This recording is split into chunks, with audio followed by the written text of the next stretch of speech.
We are back from our summer break, and with that we've decided to make this episode of The Breakdown largely about education, because just as we're starting to get back to work with this new episode, there's students across the province who are now trying to get back to school as well. Unfortunately, in Calgary, a lot of those students are going to have some pretty significant obstacles to overcome.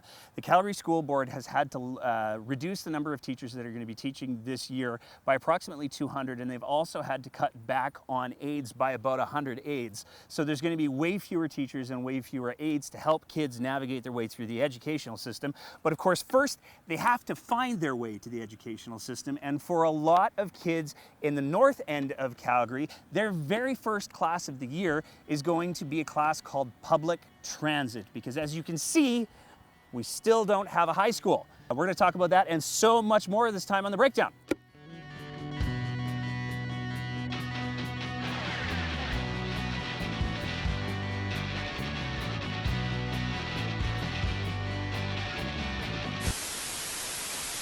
Like we said in the introduction, education in our province has some pretty big obstacles that it's going to have to overcome this year.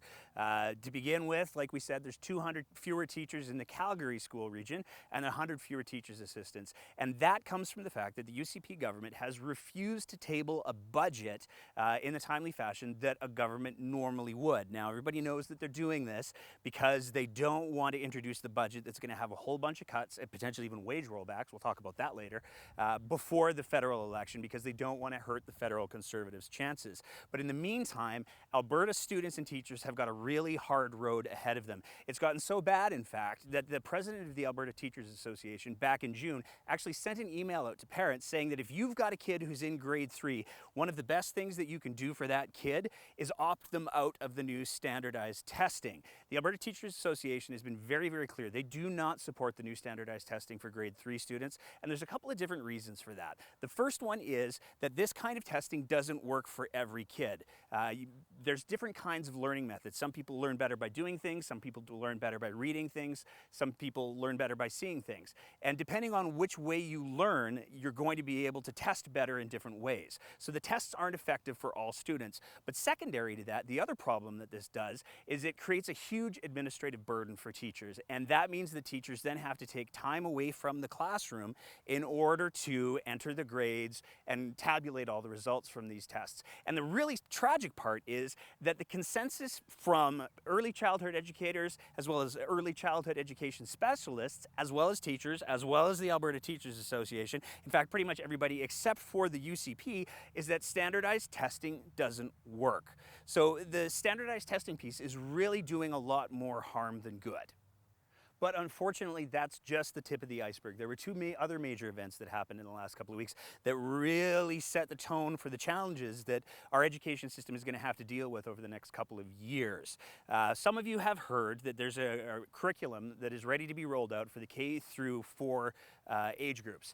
One of the things that the UCP campaigned on was doing a review of that curriculum. And the Alberta Teachers Association had operated under the assumption up till recently that they would be included in that review. And in fact, there was a letter of agreement between the government and the Alberta Teachers Association that said they would co-lead any curriculum review and any curriculum changes. Well, Minister of Education Adriana LaGrange came out and she basically ripped that whole agreement up, fully canceling it.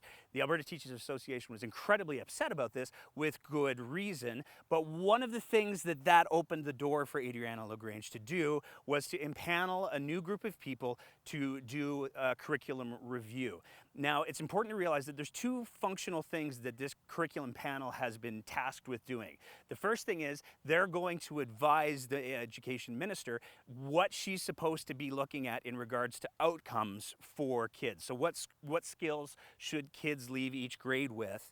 What skills should they be able to graduate with? Whether those are math skills, reading skills, whatever the case may be, that's the first thing that this panel is supposed to do. The second thing that this panel is supposed to do after they've done that first thing is then come up with recommendations for how that should be translated, those goals should be translated into curriculum that is then going to be used. Now, one might think that if you were creating a panel that was tasked with updating the curriculum and updating what the goals of the curriculum are for kids all through the public education system, that you would include some real people who have some real world teaching experience experience under the current curriculum, who would be able to identify what the problems with the current curriculum are, but secondary to that would be able to give some direction as to where the new curriculum should be heading. And while it's true that the chair of the new panel does have some teaching experience, his career was largely that of his administrator. And in fact, the last time that he stepped foot into a classroom as a teacher, by all reports, was back in 1986. That's back before the internet was a thing.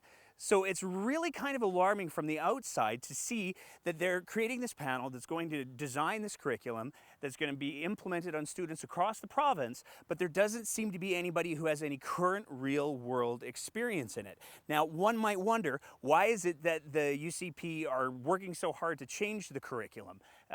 During the campaign, one of the things that Jason Kenney said at the very start was that he was going to run the curriculum through the shredder. It's not about better school outcomes, but social engineering and more failed teaching fads. So let me be clear. If the NDP tries to smuggle more of their politics into the classroom through their curriculum, we will put that curriculum through the shredder and go right back to the drawing board. Then he walked that back and said that they were just going to do some minor tweaking. Well, it looks like the shredder's turned on and primed, because based on what the mandate of this panel is, it certainly looks like they're going to be making some major changes to the curriculum, which leads to the question, why? So the biggest fundamental question in all of this is, why does the curriculum need to be reviewed? Why does the curriculum need to be changed by the UCP government? Well, if you ask Adriana LaGrange, the current Minister of Education, there's one really big reason that she likes to cite, and that's something called discovery learning. Now, there's no real definition of what discovery learning is, and you'll never really get her pinned down on what that means. But if she actually reviewed the new curriculum that's available on public websites, she would discover that there's no such thing as discovery learning referred to anywhere in the new curriculum. The second thing that the UCP and the new government like to cite about reasons why the curriculum needs to be updated is they repeatedly say that the NDP injected ideological things into the curriculum that kids don't need to learn about. Now, finding out exactly what those ideological things are is actually pretty tricky, but one of the ones that people have publicly said that they have concerns about is the amount of time that's spent on dealing with First Nations issues, as well as the amount of time that's spent on addressing residential schools. A lot of people have said that they don't think kids should be learning about the negative parts of Canadian history, and we just need to move on past that. First of all, there's still a lot of struggles that First Nations peoples experience every single day. And if we're going to have kids that are going to be helping come up with some solutions and how to move forward with reconciliation, they're going to need a little bit of context in order to know how to do that. But second of all, and more importantly, it's been well established that if you don't learn from history, you're bound to repeat it. I've got a 6-year-old and an 8-year-old who are both at the K-4 level right now. And I can tell you that there is no part of me that is ashamed of the fact that inside of the curriculum that they're learning these days, there's conversations about First Nations issues and there's conversations about residential schools. And the reason why I say that is because I'm proud of the fact that we have a public education system that is able to discuss these issues and give some context so that my kids learn the history so that they don't have to worry about repeating it, and they can be a part of making reconciliation a real thing. With the federal election coming up right away, the federal campaigns have kicked into full gear. You've probably seen tons of coverage of it on the news. But the federal candidates and the federal parties aren't the only people who are campaigning in this federal election this time around. In fact, what's actually going on is UCP MLAs and ministers have been catching a lot of heat in the media and on social media because they're taking a lot of vacations, traveling across the country and campaigning for other candidates in other areas on their free time. Now, it's worth noting a couple of things. This is happening at a time where the school boards don't have a budget. We're seeing teachers getting cut back because of that. There's no budget for all kinds of social programs. We're seeing cutbacks happen because of that. And it's creating a lot of problems not having that budget and the MLAs and the ministers not doing the work that they're supposed to do. It's also worth noting that MLAs and ministers don't actually get vacation time. It's not included in the MLA pay package. So if an MLA is getting time off or a minister is getting time off, it's because that's been approved by the powers that be in the legislature. Now, one MLA had some pretty strong opinions to share about how he felt about this sort of behavior, and I want to get this quote right. So, what he said was, I think the average person would say, where's your priorities? Is your priority to help establish the mandate, or is your priority the mandate given to you by Albertans? We have some fairly significant issues here with jobs and the economy, and I think Albertans would appreciate spending their time here. That's a pretty strong condemnation there, but there's two things that you need to know about it. First of all, we took a couple of words out. Second of all, the quote is actually from Wildrose MLA Grant Hunter in 2015. We'll put the actual quote up right now.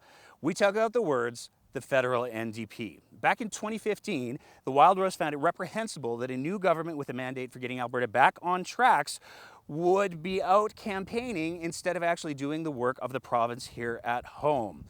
Again, it shouldn't come as a huge surprise, though, because with the failed promise of the grassroots guarantee, the UCP leadership issues, and all of the other promises that the UCP government has broken in regards to the things that they're going to do with curriculum and how they're going to engage with Albertans, I guess it should be pretty clear by now that when it comes to people in power, the rules change very quickly when there's more power up for grabs. Continuing on with the economy, though, we already talked earlier about how the UCP's choice to not issue a budget when expected because they don't want to hurt the federal Conservatives' chances in the upcoming federal election has had some very real impact on the education system, but it's important to realize that it's also had a huge impact on some very important social programs.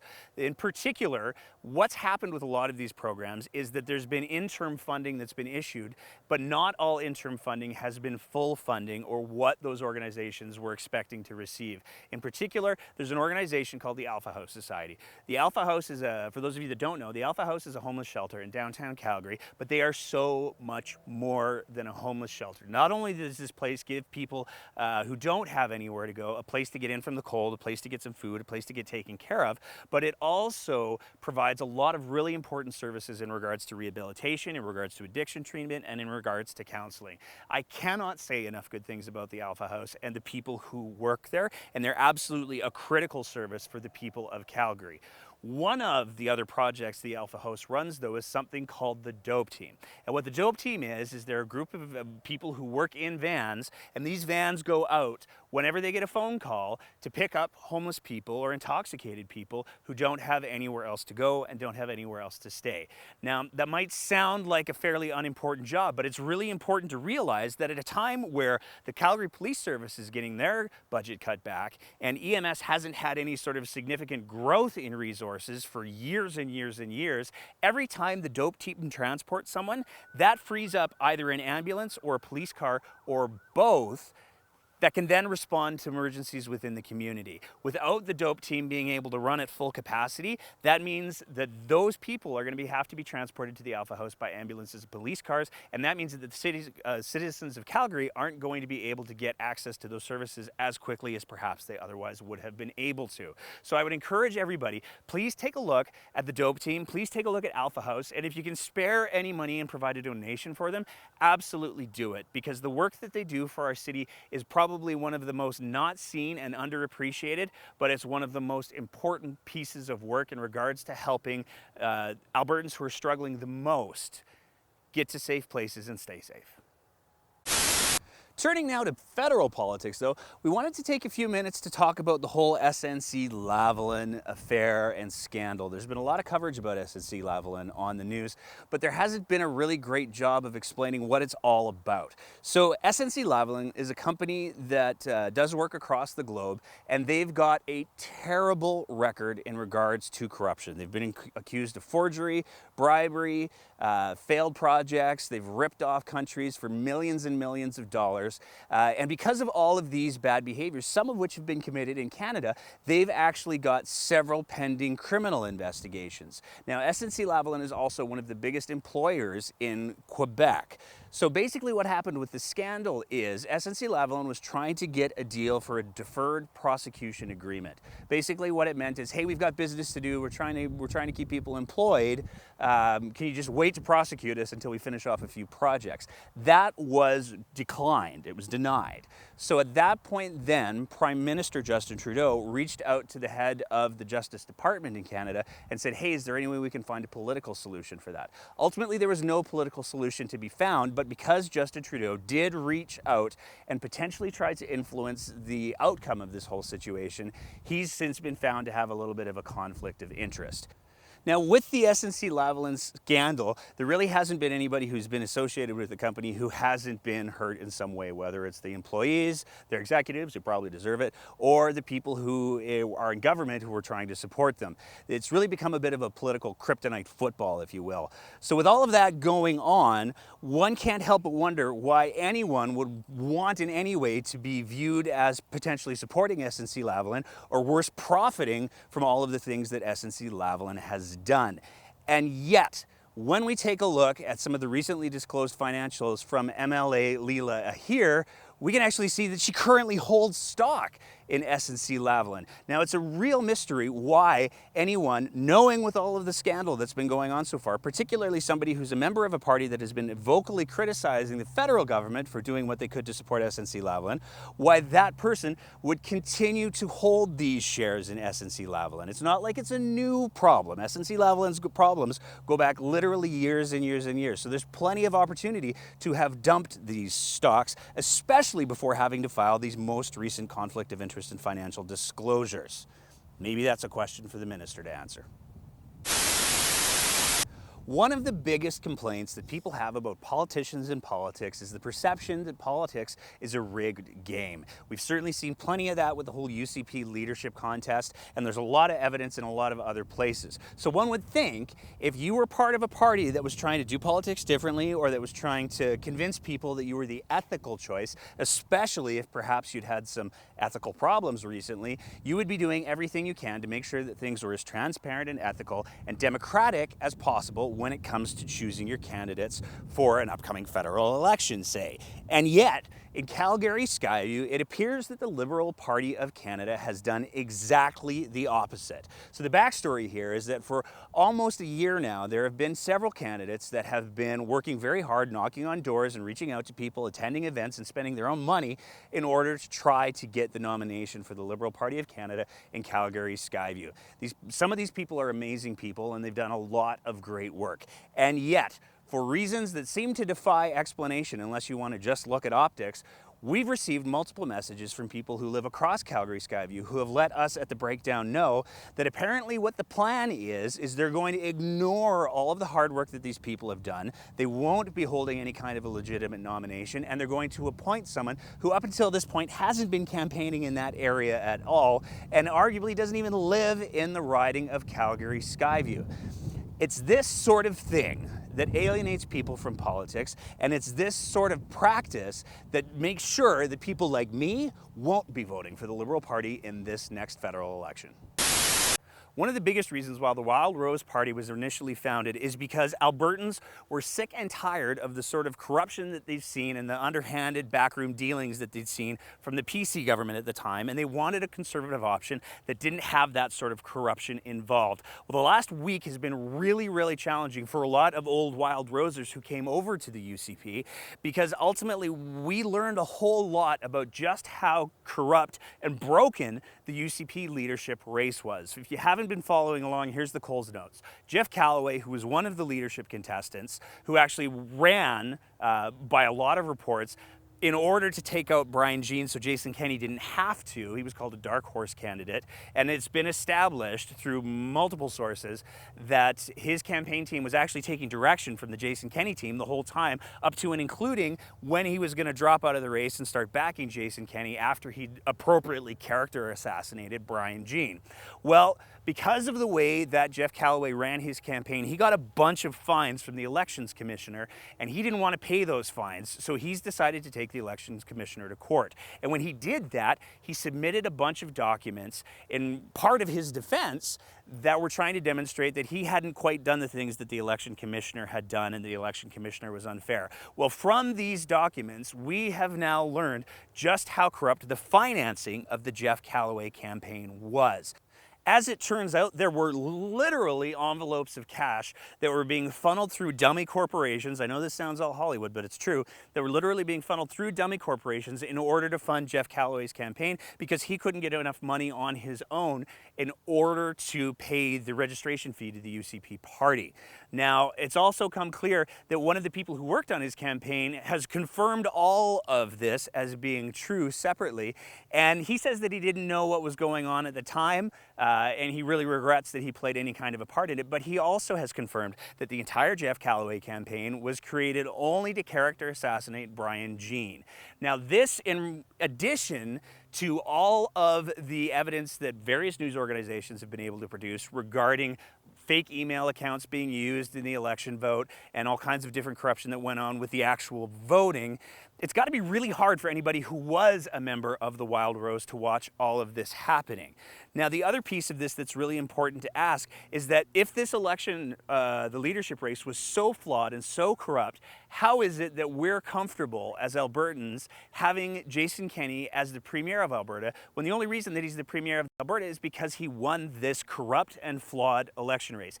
Even if we don't acknowledge or if we don't want to accept that Jason Kenney played a part in any of this, even if we just want to say Jason Kenney just happened to be the lucky guy and there were a lot of people who were willing to play dirty in order to get him to the spot that he's in now, it still was a flawed process. And if the UCP government really wanted to lead by example, they'd figure out a way to make sure that Albertans have the Premier that we deserve, not the Premier that other people manipulated and broke laws in order to get him into that office. Welcome to another one of our interview segments here on The Breakdown, and tonight we're very fortunate to have Dr. Moraig McCabe with us. Dr. Moraig McCabe is the lead on the Creating Coventry Project, which is a community-driven plan to improve and connect our neighborhood's parks. Dr. McCabe, thank you so much for joining us today. Thank you, but it's just Moraig. I stand corrected. What is Creating Coventry? Let's start with that. Creating Coventry is basically residents of Coventry have come together to create a plan for gradually replacing the community parks. Okay, so these are parks that are, I assume, are no longer usable? Some of them are still at the moment, but this is like a 20-year plan. Okay. So this is an area parks plan, and it's the first in Calgary. It hasn't been done before, which surprised me a little bit because it seems logical to me. But it's instead of the city coming in when a park desperately needs to be replaced and just putting in another tot lot, which is like a playground for little kids, or the community time and time again going over the same process every time a park needs to be replaced, like a playground needs to be replaced. We just decided, make it easy, do them all in one go. Okay. What's the impetus for this? Where did it come from? Originally, back in, I want to say the end of 2016, beginning of 2017, Calgary Parks came to us and said that 4 playgrounds in Coventry were nearing the end of their life. And one of them unfortunately had to be replaced right away. So it became another tot lot. And then during the process of doing this, another one had to be replaced. So we kind of picked up the pace a little bit, and we have this plan now so that if any other parks go down, then at least we know the kinds of things the community would like to see in those parks. Okay, so this is a plan that's been developed in consultation with the community then? It's pretty much been developed by the community. Okay. All I did was facilitate getting the answers out of the community. What are some of the projects that have been done so far? The first one we did was the basketball court and rink, which is an all-season park. So in the summer it's a lovely full-size basketball court, and in the winter we'll have a winter water supply so that we can put boards and a liner on the basketball court and fill it with water, and hey presto, rink. Excellent. Full-size Olympic rink, or? No. So it's in the Roundabout Park, okay, which is the playground that was designed inside the middle of a traffic circle. And that's one of the high traffic areas. Oh yeah. It really sensible planning, but you know, it's kind of good because we're hoping it might slow the traffic down a little bit. Where's that at? In regards to the progress that's being done, sorry. Oh, sorry. So the basketball court has been done, but we're still fundraising for the sort of winter water supply and the rink boards and things. We got an amateur sport grant towards it. We got a donation from the city. We got a donation from the Northern Hills Community Association. We got lots of donations from residents, which is awesome. And we're waiting for a CFAP. What's a CFAP? So a CFAP is a Community Facility Enhancement Program grant, I think. I wouldn't know the difference, so. Basically, it's a provincial grant that's designed to help community groups and schools to build playgrounds and things in their community. Where does that grant come from? It comes from the Alberta government. Okay. And so we're waiting on that. Yeah, we're kind of still waiting. When you apply in January, normally you hear by the middle of July. But unfortunately, with the changeover in the government, there's been a delay. I've been in touch with our MLA about it, and she's been trying to sort that out for me. But it just seems like we're going to have to wait. And it's not just us, it's lots of communities are still waiting. It's just the changeover of government. It is what it is. Okay. Is there anything that community residents can do to help maybe make it known how important this project is to them? I mean, if they wanted to email Minister here and just kind of say, hey, this is really, really important to Coventry. Is there, you said part of it was community funded, is there a way that people can donate to this, not just the rink, but all of the other programs that you have going on? So we have a Parks Foundation account. And that's a fundraising account for communities where they don't charge you anything to fundraise. You can make an online donation. Just go to Parks Foundation, just Google Parks Foundation Calgary and look up the sport projects. And we are the Coventry Sport Court. Okay. And if you can donate even the cost of a cup of coffee, if everybody in Coventry does that, we won't have to wait for the CFAP. Perfect. And any money that's left over will go towards one of the other projects we're doing, because this is not the only project we're doing. Okay. We have also completed a pollinator corridor, which is basically flowers for bees and butterflies. And we're doing a 5-park project in the south part of Coventry Hills. The 2 playgrounds I mentioned that had been replaced. So there's another 3 playgrounds that are going to need replacing in the next sort of 3 to 5 years. So we're already looking at those. And if anybody wants to help out with any of those, please contact us, creatingcoventry@gmail.com. We're also doing a TUC activation. What does TUC stand for? So TUC is Transportation Utility Corridor.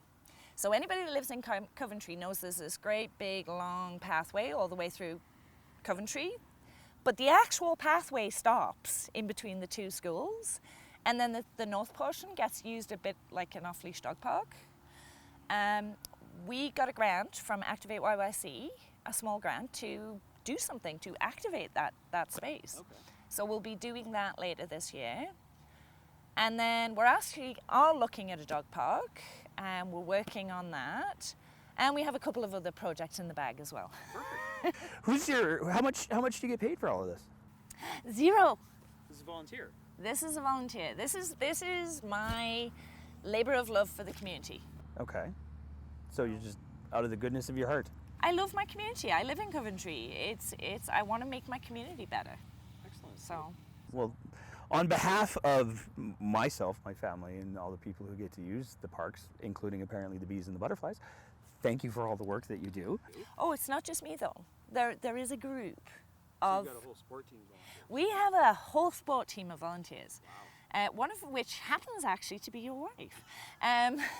But we have about 5 or 6 main volunteers that help out with everything, and they're all ladies in Coventry who love their community and want to help out. All ladies.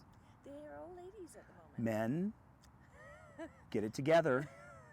They help. They came and helped plant it. Okay, so, you know. Do more. Is there anything else that you'd like people to know about Creating Coventry? The fact that the model's being rolled out in different areas because of how successful it's been? So yes, it is. So it's the first whole community parks plan in Calgary, and apparently there's some communities were really taken with it and would like to repeat it in their own community. And the City of Calgary is quite keen on the idea of rolling that out into communities as well, just because it makes sense, because then it's a long-term plan for everybody. So it means community associations, which are self-funded, can plan, and the City of Calgary Parks Department, which keeps getting its funding cut every year, can help plan. It's just a longer-term plan for everybody. It makes it easier for everybody. Excellent. Well, thank you so much for coming out on this dusky evening, getting eaten alive by mosquitoes. Well, it's the rule is until the school gets announced, we have to film here. So I appreciate you coming out and suffering through this insanity. And we're going to put a bunch of links in as well in regards to where people can make donations, where people can learn more, and all of that kind of good stuff. And thank you so much for your time. Coming into the end of this episode, we wanted to do a quick little update on a segment that we aired on our last episode before we took summer break.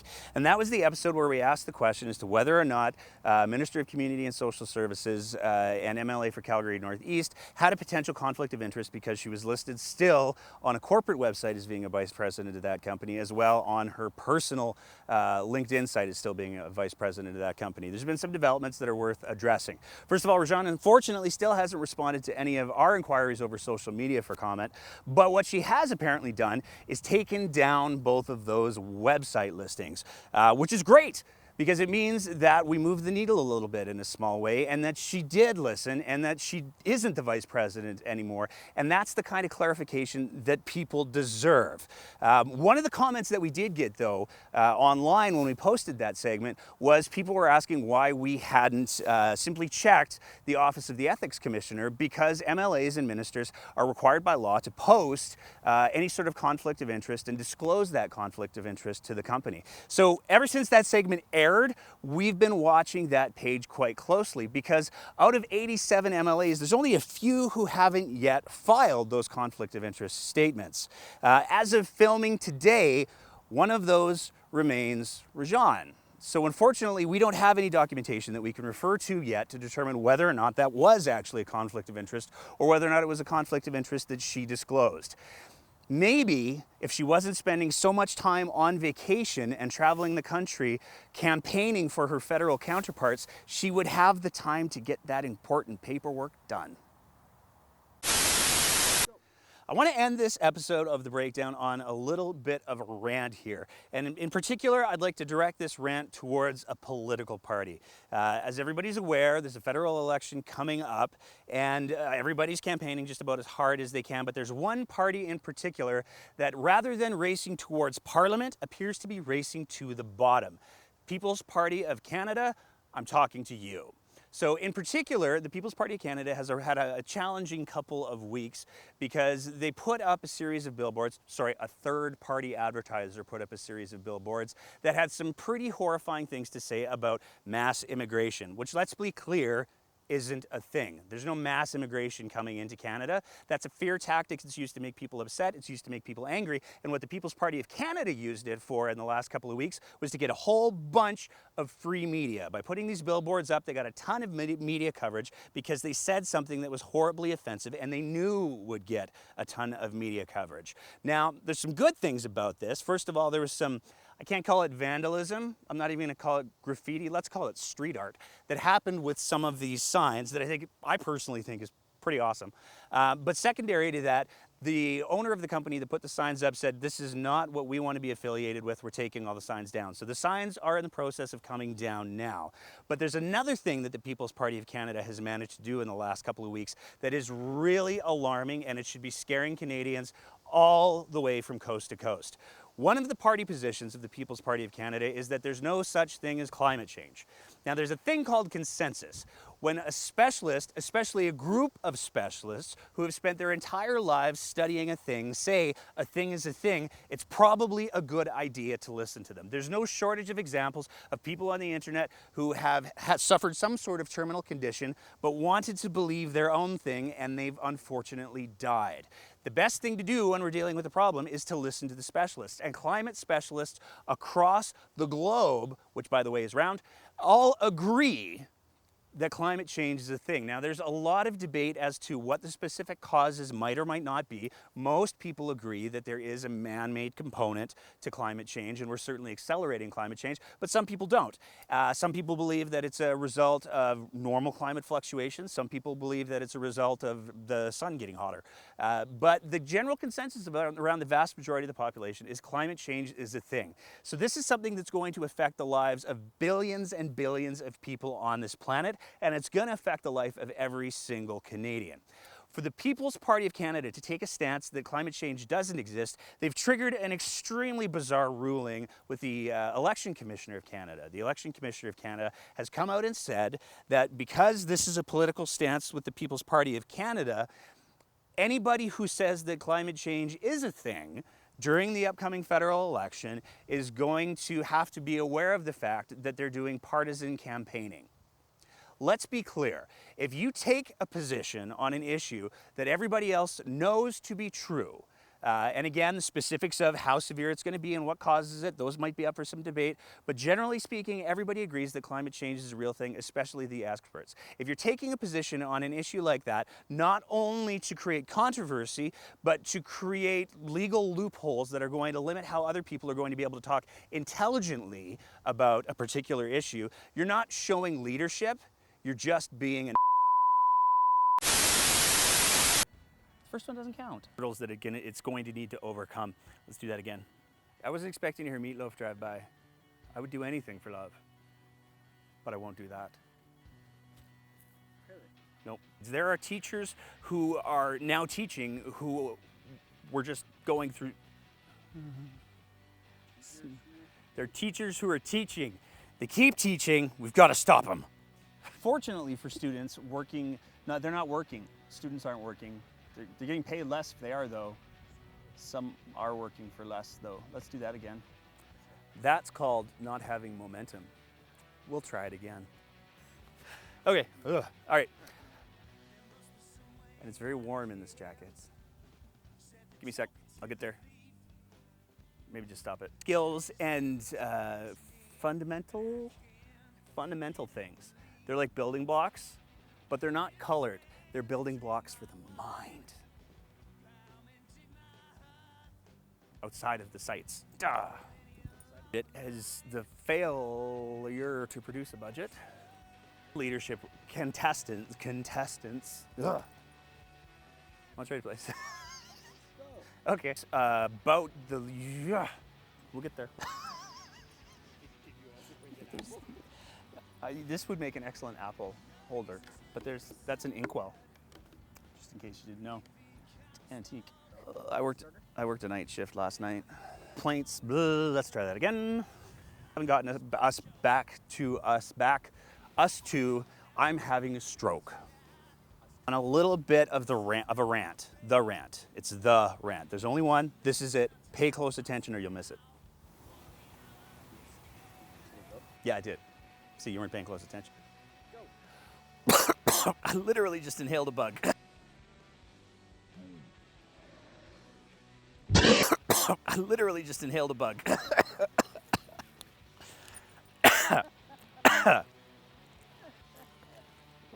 Oh, that was unpleasant. Tell me you got that one.